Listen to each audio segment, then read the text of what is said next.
In today's tutorial, I'm going to show you how to turn off and disable battery saver mode on your Toshiba laptop, desktop, or tablet device. So this should hopefully be a pretty straightforward process here, guys. And without further ado, let's go ahead and jump straight into it. So all you have to do is open up the search menu, and you want to type in settings. Best result, you go back with settings. Go ahead and open that up. And then on the left side, you want to select System. And then on the right side, scroll down and select Power.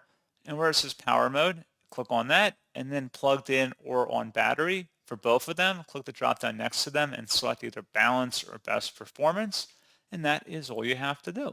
So pretty straightforward process, guys. And as always, thank you for watching. I do hope that I was able to help you out. And I do look forward to catching you all in the next tutorial. Goodbye.